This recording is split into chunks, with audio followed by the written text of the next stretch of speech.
여러분 안녕하십니까? 광주 MBC 뉴스투데이 시작합니다. 먼저 오늘의 주요 뉴스입니다. 광주 전남 공동혁신도시의 공공기관들이 입주를 시작한 지 10년이 지났습니다. 지금까지의 성과와 앞으로의 과제를 짚어봅니다.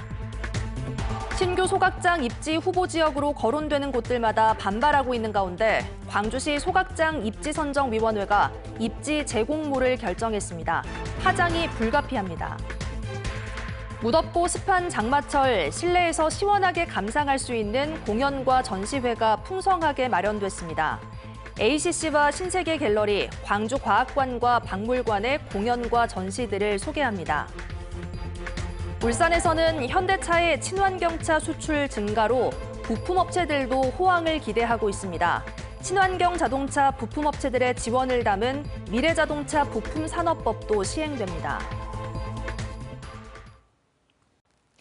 10년 전 전력, 에너지 공기업 등이 둥지를 튼 광주 전남 공동혁신도시는 전국에서 가장 젊은 혁신도시로 성장했습니다. 하지만 확장성 측면에서 한계도 분명해 아직 갈 길이 멀다는 평가입니다. 보도에 주현정 기자입니다. 농업 중심이었던 나주에 들어선 광전남 공동혁신도시의 목표는 대한민국 에너지 수도입니다. 국내 최대 공기업인 한국전력을 비롯해 국내의 모든 전력그룹사들이 자리를 잡은 데 이어 에너지 전문 인력을 양성하는 한국에너지공대까지 들어서면서 에너지 특화도시로서의 기반은 갖춰졌다는 평가입니다.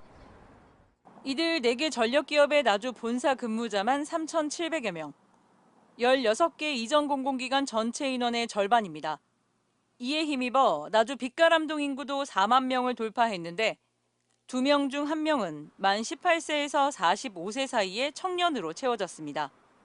혁신도시 인구를 분석해본 결과 평균 연령이 33세로 10개 혁신도시 중에서 가장 젊고 활기찬 도시로 조성되었다고 볼 수가 있겠습니다.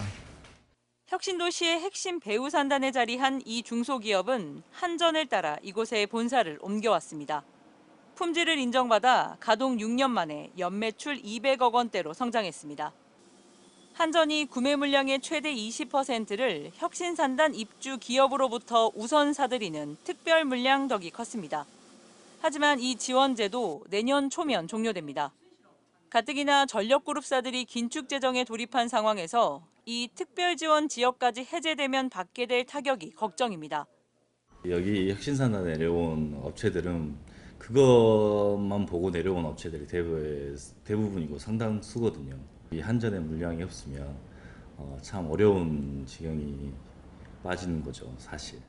전남도와 나주시 등이 에너지 융복합단지 특별법 개정에 주력하고 있는 이유입니다. 개정도 필요하죠. 이제 그 개정을 이제 저희가 22대 때 이제 국회를 가서 산자위원들을 만나서 설득을 해야 될 것이고 에너지 특화 기업 자체를 폭을 넓혀야 되고.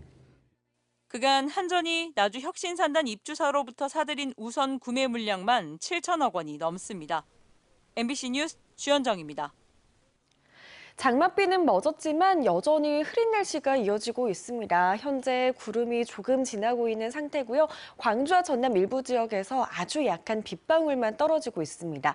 오늘은 장맛비보다는 소나기에 주의가 필요합니다. 오늘 낮부터 저녁 사이 광주와 전남 지역에 5에서 40mm가량의 소나기가 지날 수 있겠고요. 대기 불안정이 심해지면서 전남 내륙 지역을 중심으로는 시간당 20mm 안팎의 강한 비가 쏟아질 수 있겠습니다. 자세한 지역별 기온 살펴보겠습니다. 무안과 해남의 현재 기온 22도 안팎으로 아침 기온 어제보다 2도가량 낮습니다. 한낮 기온은 영암에서 27도, 강진에서 28도로 낮 기온 어제와 비슷하겠습니다. 날씨 정보였습니다. 요즘처럼 덥고 후텁지근한 날에는 시원한 공연장이나 미술관으로 피서 떠나보는 건 어떨까요? 여름방학과 휴가 기간 가볼 만한 전시와 공연을 박수인 기자가 소개해드립니다. 분홍색 아기 코끼리 뽀메로는 흙냄새 가득한 민들레 정원에서 태어났습니다. 뽀메로는 싱그러운 봄날부터 새하얀 겨울까지 정원에 찾아온 사계절을 경험하며 홍당무와 개구리, 달팽이와 사랑에 빠집니다. 햇살 가득한 예술가의 작업실에 어린 손님들이 찾아왔습니다. 예술가는 색이 만들어지고 종이에 입히는 과정을 인형의 동작을 통해 어린이들에게 보여줍니다. 국내 최대 어린이 공연축제인 아시태지 여름축제에 초청된 이들 작품 2편은 여름방학 동안 국립아시아문화전당 무대에 오릅니다. 아이들이 어떻게 자연을 이해하고 또 우리가 주변에서 쉽게 볼 수 있는 것들이 어떻게 무대로 표현되는지 그런 부분들을 또 새로운 감각으로 느낄 수 있는 시간이 될 수 있을 것 같습니다. 청춘들에게 여름은 당장 여행을 떠나고 싶은 설렘이기도 하고 그림처럼 아름다운 추억이기도 합니다. 여름은 또 늦은 오후 햇살처럼 나른하고 잠 못 이루는 밤처럼 고독합니다. 광주 신세계 갤러리 여름 기획전에 초청된 6명의 젊은 작가들은 여름에 대한 각자의 이야기를 진한 색채에 담아 들려줍니다. 밝은 이미지와 조금 어두운 이미지를 갖고 있는 작품들이 있는데요. 그 안에서 어떤 청춘의 힘을 보시고 여름을 시원하게 이겨나갈 힘을 얻을 수 있으면 굉장히 좋지 않을까 생각합니다. 국립광주박물관은 광주와 전남의 대표 문화자산인 정자와 도자기를 풍류라는 관점에서 해석해 9월 22일까지 전시를 엽니다. 국립광주과학관에선 공룡시대를 여행하는 다이노 월드와 술에 담긴 과학을 탐구하는 나이트 페스티벌 등 여름 과학 축제가 9월 1일까지 펼쳐집니다. MBC 뉴스 박수인입니다. 시민 등 천여 명이 이용하는 기아 스포츠 문화센터 수영장의 천장이 부서져 구조물이 수영장 위로 떨어지는 사고가 발생했습니다. 사고 당시 이용객이 없어 다친 사람은 없었지만 기아 측은 사고 사실을 알리지 않았습니다. 보도에 천홍희 기자입니다. 광주 서구에 있는 기아 스포츠 문화센터. 수영장으로 내려가는 출입구에 공사 중이라는 팻말이 서 있습니다. 수영장 채광창이 있던 외부 공간은 펜스로 가려져 있습니다. 어느 날 갑자기 이용이 금지된 수영장. 알고 보니 천장의 구조물 일부가 수영장 레인 위로 떨어졌기 때문이었습니다. 수영장 천장에 있던 채광창이 무너지면서 보시는 것처럼 채광창이 있던 바깥 공간도 모두 통제됐습니다. 지난 3일 0시 10분쯤 광주 서구 기아 스포츠 문화센터에 있는 수영장 천장 일부가 무너졌습니다. 수영장 이용 시간이 끝나 인명피해는 없었습니다. 기아 측은 채광창이 수영장 습기로 부식되면서 부러진 것으로 추정하고 있습니다. 거기가 무너졌다고 하니까 진짜 소름이 끼치더라고요. 그거를 만약에 내가 당했으면, 맞았으면 진짜 아찔했겠구나. 관련법상 다중이용 시설에서 안전사고가 나 이용이 제한되면 관할구청에 반드시 보고해야 합니다. 하지만 기아 측은 사고 사실을 숨겼습니다. 사고 다음 날 관할구청에 전화해 사생활 보호를 위해 채광창을 다른 재질로 교체해야 한다며 거짓으로 보고한 겁니다. 이용객들에게도 수영장 보수 공사라고 할 뿐 사고 사실을 숨겼습니다. 예상 기간이 1개월 이상은 무조건 소요가 될 것 같습니다. 최소. 기아 측은 사고 사실을 제대로 알리지 않은 것을 인정하면서도 수영장 레인 위로 떨어진 구조물이 가로 세로 2m짜리로 중요 구조물이 아니라고 판단해 알리지 않았다고 해명했습니다. MBC 뉴스 천홍희입니다. 여고생 후배를 차량에 감금하고 금품을 빼앗은 20대 여성과 10대 등 5명이 경찰에 붙잡혔습니다. 광주 남부경찰서는 20대 여성에게 특수 강도, 공동 감금 등의 혐의로 구속영장을 신청하고 나머지 10대 4명에 대해서는 같은 혐의로 불구속 입건했다고 밝혔습니다. 20대 여성 등 5명은 지난 5월 광주 남구의 한 지하 주차장에서 동네 후배인 10대 여고생을 불러내 현금 10만 원과 휴대전화를 빼앗고 수시간 동안 감금한 혐의를 받고 있습니다. 어제 오후 5시쯤 광주 동구 선교동 내 광주천에서 70대 남성이 물에 빠졌다는 신고가 접수됐습니다. 출동한 소방대원이 광주천에서 남성을 끌어올렸지만 이미 숨진 상태였습니다. 이 남성은 광주천을 가로지르는 징검다리를 건너던 중 벗겨진 신발을 찾으려다 하천에 빠진 것으로 파악됐습니다. 사고 당시 광주천은 장맛비로 수위가 높아질 것을 대비해 일부 구간 출입이 통제됐고 경찰은 목격자 등을 상대로 자세한 경위를 조사할 예정입니다.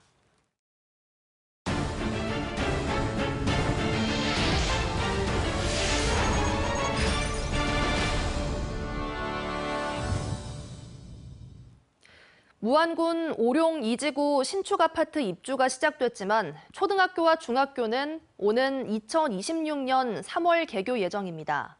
전남교육청은 학생 임시 배치 계획을 마련해 추진하고 있지만 내년 3월 이후 통학 대란은 불가피해 보입니다. 신광하 기자의 보도입니다. 무안군 오룡 2지구에 입주가 예정된 세대수는 모두 6,407세대. 지난달 현대를 시작으로 대우, 중흥 등의 입주가 이어지고 있지만 유치원과 초중고등학교 공사는 이제 설계를 마쳤거나 착공 단계입니다. 오룡 2지구에 신설되는 학교는 유치원 1곳과 초등학교 2곳, 중학교 1곳 등으로 모두 2026년 3월 개교를 목표로 하고 있습니다. 최근 중앙투자 심의를 마친 고등학교는 이보다 1년 늦게 개교할 예정입니다. 학교 건축이 늦어지면서 입주가 시작된 아파트 학생들은 우선 인근 초등학교로 임시 배치됐습니다. 임시 배치되는 초등학생은 올해 261명, 중학생은 110명에 달합니다. 신축 아파트 입주가 늘어나는 내년에는 초등학생 580명, 중학생은 280명에 달할 것으로 추산됩니다. 전남교육청은 사업 시행사와 협의해 내년 신학기부터 초등학교에 임시교실 6개, 중학교에는 교실 8개를 증축하고 통학 차량을 운영할 예정입니다. 그 다음 연도 3월 1일 개교이기 때문에 인근 학교, 오룡초나 남학초에 빈 교실이 있기 때문에 여유 교실이 있기 때문에 그쪽으로 배치하는 것으로 지금 계획을 하고 있습니다. 교육당국은 또 오룡 2지구 입주자 카페 등에서 논란이 되고 있는 초등학교 통학구역 문제는 내년 상반기 의견 수렴을 거쳐 합리적으로 조정하겠다고 밝혔습니다. 향후 3년간 광주 전남 최대의 신규 입주가 이어지는 오룡 2지구. 학교 시설이 늦어지면서 예고된 통학 대란을 겪어야 하는 입주민들의 불만이 높아지고 있습니다. MBC 뉴스 신광하입니다. 요즘 10경기 무패를 달성하며 K리그2 2위를 달리고 있는 전남 드래곤즈는 유소년 선수 육성에도 힘을 쏟고 있습니다. 어릴 때부터 축구 영재를 길러내 프로 무대로 진출할 수 있도록 선순환 구조를 만들어가고 있는데 이 같은 유소년 육성이 최근 상승세에 큰 힘이 되고 있습니다. 김단비 기자가 보도합니다. 전남 드래곤즈 유니폼을 입고 축구장을 누비는 앳된 얼굴들. 프로 선수를 꿈꾸는 전남 드래곤즈 유소년 축구팀 광양제철고 학생들입니다. 아직 고등학생이지만 이 중에선 K리그를 누빈 선수도 있습니다. 3학년 공격수 송건호는 전남과 준프로 계약을 통해 지난 4월 FC 안양과의 데뷔 무대를 잘 치렀습니다. 저한테 살짝 꿈, 심장 같은 존재라고 생각합니다. 거기서 한번 뛰어보고 싶다 이런 생각도 많이 해서 지금까지 열심히 했는데 이런 기회가 와서 정말 기분이 좋고. 전남 드래곤즈는 1996년 광양제철고 축구부 창단을 시작으로 2003년 초중고 각 한 팀씩 정식 유소년 시스템을 도입했습니다. 재능 있는 어린 선수를 발굴한 뒤 체계적인 훈련과 지원을 통해 세계적인 프로 선수로 성장시키기 위한 목적입니다. 현재 전남 드래곤즈에 소속된 37명의 선수 가운데 4명의 선수가 유소년팀 출신입니다. 실제로 전남은 유소년 육성 시스템을 통해 우수 선수를 다수 발굴했습니다. 영국 프리미어 리그 무대에 입성했던 지동원과 윤석영을 비롯해 국내외 수많은 프로축구 스타들이 전남의 유소년 육성 시스템을 거쳤습니다. 지난해 전남에 입단한 이후 올해 2득점 2도움을 기록하며 드래곤즈 상승세에 한몫하고 있는 신인 선수 박태용도 유소년 팀이 낳은 인재입니다. 매 경기마다 제가 볼 보이러 가는데 어떻게 하면 저기에서 저 형들처럼 경기를 뛸 수 있는지 또 맨날 생각을 해서 열심히 하다 보니까. 전남 드래곤즈는 프로팀 훈련 참여 확대와 멘토링 등을 통해 유소년 축구 저변을 다지고 지역 출신 선수 비율도 점차 늘릴 계획입니다. 우리 지역에 있는 선수들을 키워서 그게 어떻게 보면 지역에 계신 분들의 관심과 사랑을 받는 부분이거든요. 지역에 좋은 인재들을 좀 찾으려고. 전남 드래곤즈의 유소년 육성 시스템이 축구 유망주를 키워내는 산실로 자리 잡아가고 있습니다. MBC 뉴스 김담입니다. 신규 소각장 입지 후보 지역으로 거론되는 곳들마다 반발하고 있는 가운데 광주시 소각장 입지선정위원회가 어제 회의에서 재공모를 결정했습니다. 앞서 서구 매월동과 북구 장등동, 광산구 삼도동 등 3곳이 소각장 후보지로 올랐지만 용역 결과 등을 참고해 이들 후보지가 모두 부적합하다고 판단하고 재공모를 결정한 것으로 파악됐습니다. 광주시는 선정위의 이번 결정을 토대로 오늘 5개 자치구와 함께 향후 사업 방향을 발표할 계획입니다. 광주 광산구가 광주 5개 자치구 가운데 처음으로 도시계획위원회 회의를 실시간으로 공개합니다. 광산구는 오늘 오후 2시 구청에서 제3회 도시계획위원회 회의를 열고 광산 라이브에서 온라인으로 생중계한다고 밝혔습니다. 도시계획위원회에서는 소공원 폐지와 사회복지시설 신설 등의 안건을 심의할 예정입니다. 시민단체 광주공감연대가 어제 오후 광주 YMCA에서 창립식을 열었습니다. 광주공감연대는 교수와 시민활동가 등 35명으로 출범하고 사회적 문제를 다루는 토론회 등 공론장을 만들어 나갈 계획입니다. 이를 위한 10대 공론화 의제에는 지역 소멸과 광주 전남 통합, 광주공항 이전 등이 선정됐습니다. 공법단체 5.18 민주화운동 부상자회 조규현 회장이 어제 취임식을 갖고 본격적인 업무에 들어갔습니다. 조 회장은 5.18 부상자회가 다시 시민들의 품으로 돌아가 지역사회로부터 신임을 받도록 단체를 쇄신하는 데 힘쓰겠다고 밝혔습니다. 조 회장의 임기는 4년 후인 2028년 7월 1일까지입니다.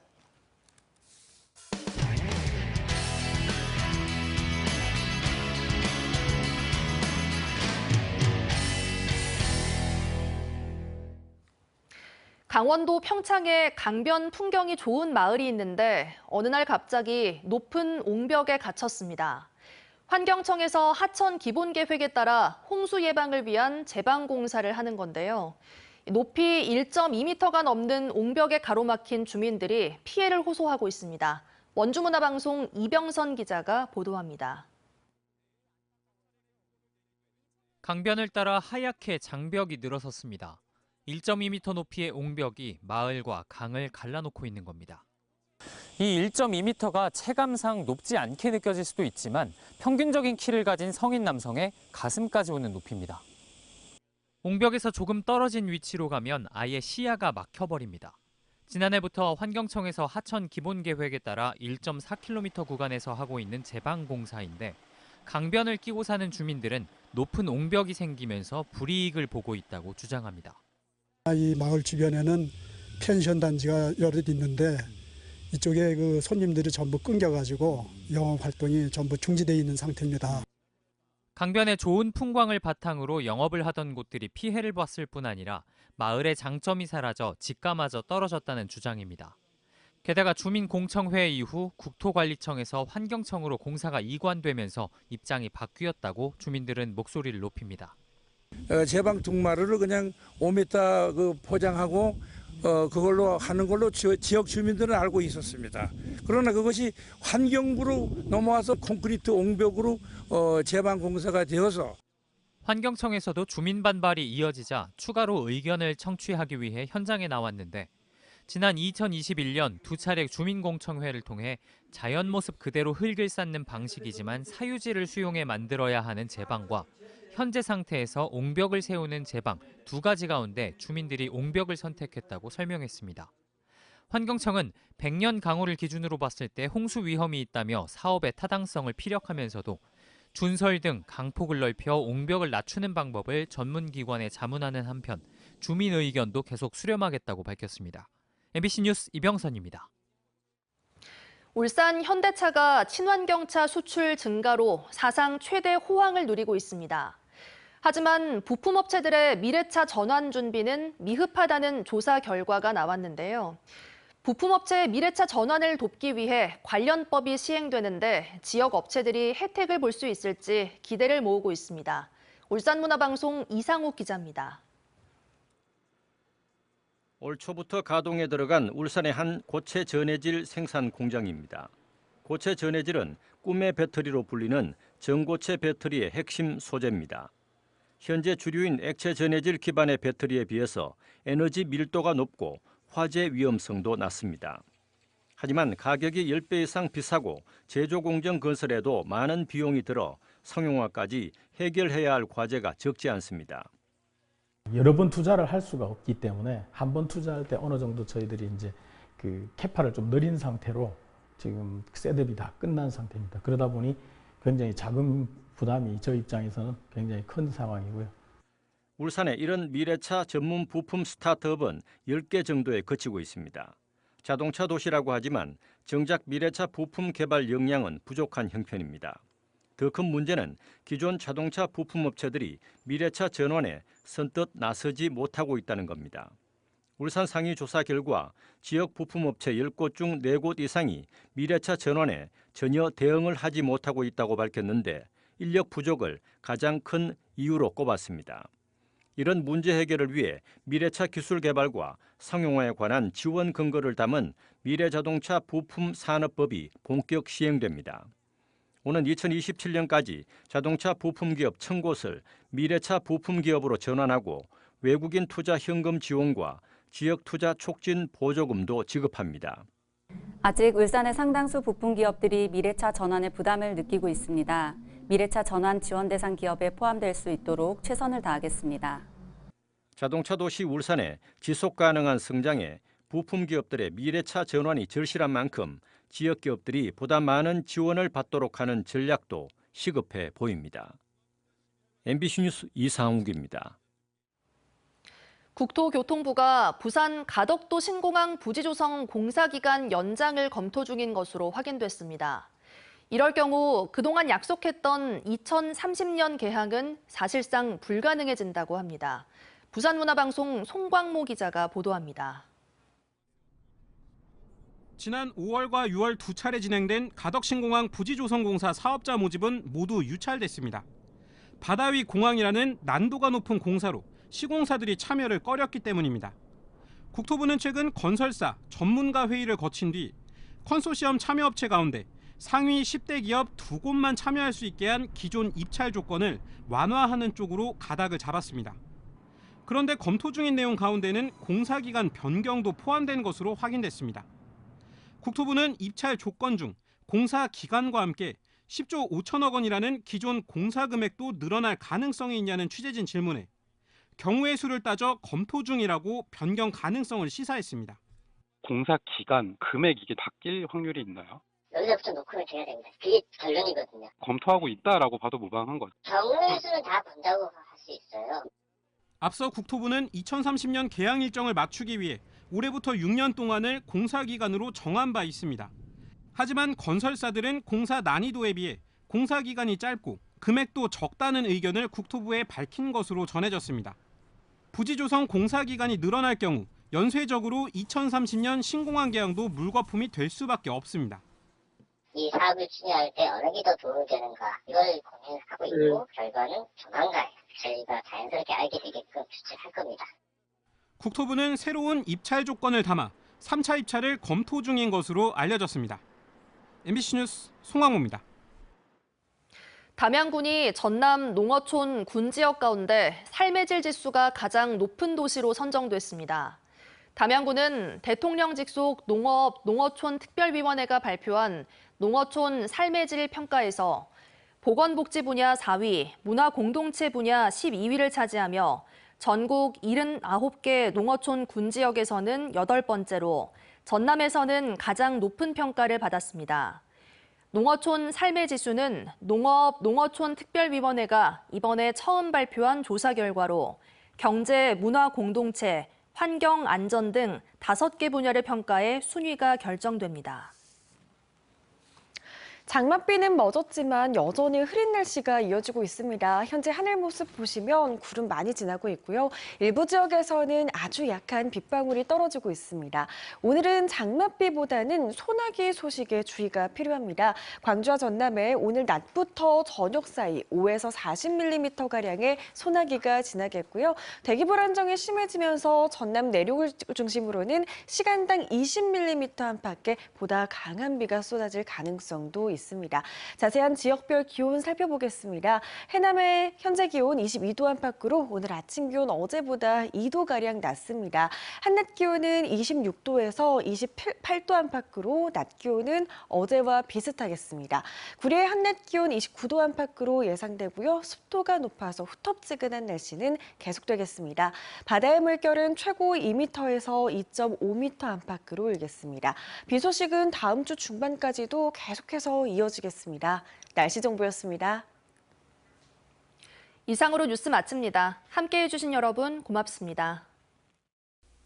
언제 어디서나 내 손 안의 뉴스. 광주 MBC 뉴스 유튜브 구독으로 함께하세요.